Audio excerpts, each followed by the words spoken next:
Super Rugby Round 6, the final game was the Reds and the Brumbies, an all-Aussie affair. Sunday game, a nice afternoon game. I'm not sure what the attendance was, but compared to some of the crowds I've seen at Suncorp over the last couple of years, it actually seemed pretty decent. Perhaps the fact that it was on a Sunday and it wasn't a night game meant more people could get out to it.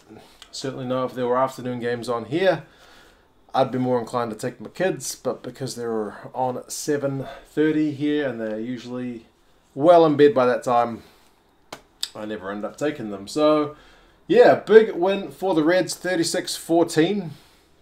It was an upset win in terms of, if you looked at the bookies or if you looked at Super Brew, most of them had the Brumbies win this one. Now the bookies had it a lot closer, so it wasn't much of an upset to be fair, but Super Brew was all about the Brumbies and they didn't get it done. So it was 4-2, so no bonus point for either side, so Brumbies not able to pick up a losing one. Reds 1 try away from a winning one. It was Higginbotham for the Reds in the 14th minute, kind of one of those ones where he's got no rights to score that try. He's a few meters out and just manages to wiggle through, power through, and just dot the ball down. He's really got a knack for that. Fairway Sotia on 48, McDermott on 50, and McDermott showed some real proper gas there. I didn't realise he was quite that quick. Hegarty also on 75 kind of put it beyond doubt. For the Brumbies, it was Spate on 41 and Jerome Brown on 71. So yeah, no forwards for the Brumbies getting to try this week. It's been mostly about their maul. Not this time at all. The Brumbies maul was really kind of well taken care of by the Reds.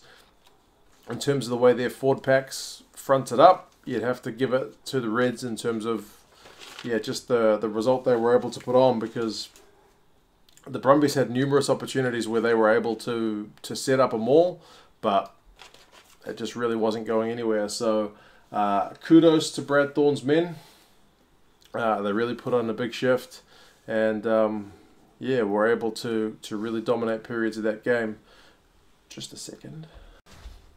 Sorry about that. For the life of me, I cannot find my notes on the game, but the sun is setting, so I'm just going to power on through. I've got a book of notes, which has got every game for at least a couple of years, a couple of notebooks. Anyway, yeah, I thought the Reds looked really good on the counter-attack.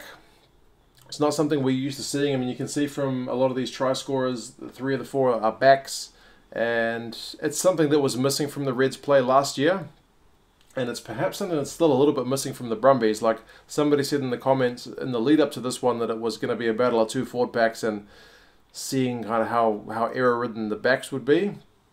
The Brumbies backs still haven't really fired that well, but in terms of the Reds, it was a lot better. From turnover ball, they were very dangerous, and at the breakdown, they were really dangerous. I remember there was one incident in the game. I actually haven't checked to see if he's been called up, and I think it was Scott Young kind of put a kind of a semi-punch into somebody at the breakdown, but I'll have to double check to see if anybody got called up. But in terms of stats, Reds more ball, 55%, more possession, 52%. Their set piece was pretty solid, 100% scrum, and 94% for their line-out. For the Brumbies, not quite as good. Their line-out was having problems, and when their maul was such a weapon, sometimes they couldn't even win their own ball to get that. So 76% is a concern. And a really key factor for the Reds is their tackling was at 85%, so they ended up making 85 out of 100 tackles, which is a very easy number to work out. It's been an area where sometimes they fell off in other games, like despite the fact that they are very physical, sometimes gaps would open up and guys would start missing tackles, but not this week.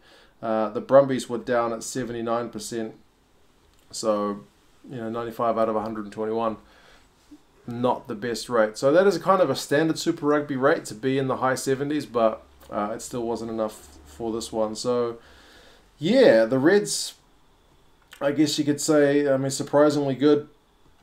Karevi, as always, was impressive, and the way that he's shifting around, like Stewart at fullback, actually seems to suit him a bit better. It may be that he comes into 10 as his career progresses. A lot of good 15s have gone on to make good 10s, although Damien McKenzie seems to be having a bit more joy at 15 than 10, to be fair. For the Brumbies, there are some guys who I'm still kind of really waiting to turn up. Tom Banks has had a pretty quiet season thus far. And Taliuli on the wing didn't seem to have all that much gas. Like, I think it was him trying to chase down McDermott, and as a winger he probably should be getting him, but really not able to make that much impact. So yeah, I thought it was a pretty entertaining game. It certainly keeps the Reds alive, because they were looking almost dead and buried within the first kind of 4 weeks, but they've had a couple of wins on the trot. Perhaps things are starting to go right, despite the fact that I can't find my notes, which is disappointing. But remember most of it, as far as I'm aware. You guys let me know your thoughts on the game. How did you think things went? Do you think the Reds will be able to push on from here? And I think they're hosting the Rebels. Perhaps put a string of results together. Or do you think the young side over the course of the season will fall away? The Brumbies, yeah, what do you think is needed from them? Because despite a couple of good wins, they've also had 4 really disappointing losses now. So, yeah, you guys let me know your thoughts, and I'll talk to you again soon. See you later.